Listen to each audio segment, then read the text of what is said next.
Decodificando o DNA, com Maiana Zates.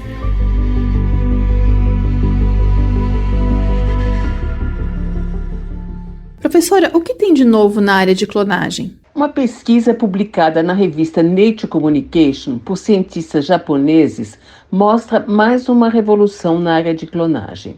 Os autores conseguiram clonar camundongos a partir de células da pele que sofreram um processo de liofilização e congelamento, ou seja, a retirada do líquido para que as células fiquem como um pozinho. E a boa notícia é que os animais clonados mostraram-se férteis.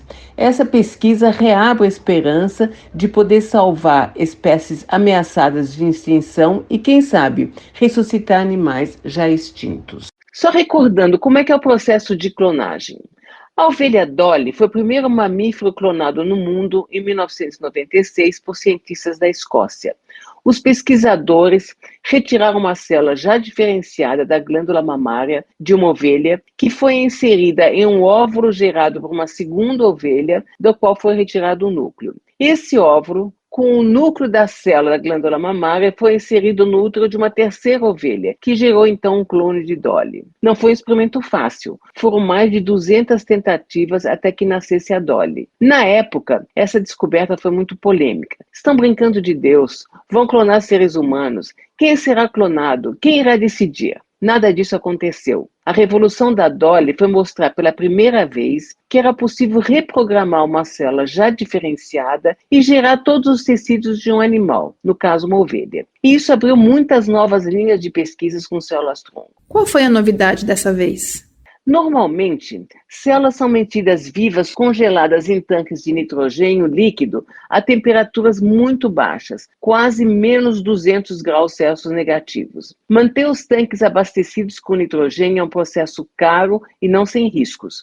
Se houver vazamento no tanque, o que já aconteceu conosco, ou interrupção de energia, há risco de haver descongelamento e as amostras se tornarem inviáveis. Como foi o processo publicado pelos cientistas japoneses? A partir das células da pele, os pesquisadores geraram blastocistos, usando o mesmo processo de transferência do núcleo da ovelha Dolly. Os blastocistos são embriões de poucas células gerados após alguns dias depois da fertilização. E as células que compõem os blastocistos são chamadas de células-tronco pluripotentes. Essas células é que foram liofilizadas e estocadas a uma temperatura de menos 30, comparável a um congelador comum por 9 meses. Numa segunda etapa, essas células-tronco pluripotentes foram transferidas para óvulos sem núcleo e inseridas no útero de fêmeas de camundongos. E foram gerados 74 animais clonados.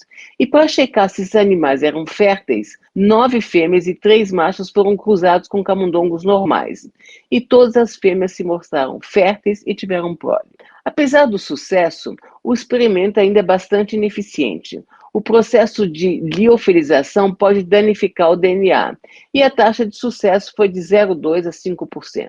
Mas não podemos esquecer que, no caso da Dolly, foram 277 tentativas até obter seu animal clonado, ou seja, 0,3%. Em alguns casos, o cromossomo Y, que determina o sexo masculino, foi perdido, gerando uma fêmea de camundongo ao invés de um macho. E nesses casos, se em espécies ameaçadas somente os machos sobreviveriam, seria potencialmente possível obter machos e fêmeas a partir de machos. Mas ainda não sabemos por quanto tempo essas células são viáveis. Só o tempo dirá. A professora Maiana Zates conversou comigo, Fabiana Maris.